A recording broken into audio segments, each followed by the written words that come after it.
梅シロップです。いただきます。うまい。結構そこに溜まって混ざらないんでむずいっす。美味しい。で今回は普通の上白糖を使ったんですけど、きび砂糖とか天才糖とかでも問題なくできるらしいです。教えてもらってちょっと今回やってみようと思ったんですけど、炊飯器でちょっと炊飯器で加熱してるんで、それどうなんだろうって思ってちょっと細かい保存のあれとかっていうのは言えないんですけど、なんかね調べた感じだと加熱殺菌15分から20分ぐらい沸騰しないように混ぜながら加熱して、で消毒した瓶に詰めておくとなんか普通よりも長く持つらしいです。残った梅で梅ジャムも作ってみました。ちょっとリッツ用意しといたんで、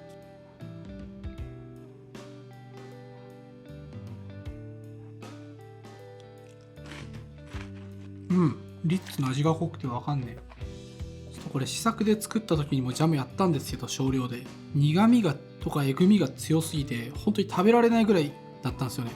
でもこれはうまい。かなりすっきりしてる。梅っぽさがガツンってくる感じではない。逆に言えば酸味とかちょっとした苦味とかはもう消えてる。好みは分かれるかな。ちゃんと最後まで食べたかったんで、えぐみとか完全に消えるように2回茹でこぼしたんですけど、多分やりすぎたね。ちょっと酸っぱいぐらい。ちょっと酸っぱいかもぐらいな。これは参考にしたレシピ作り方があるんでそちら貼っておきます。これなら全部消費できそうです。うまい。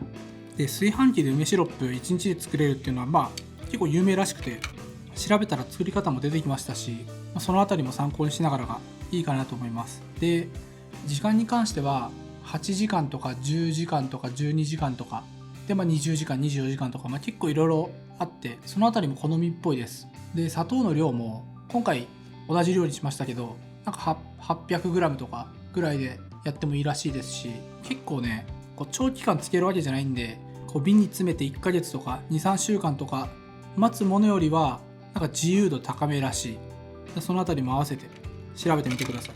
そんな感じで今日は梅シロップでした。夏とか毎日飲みたい。うまい。では。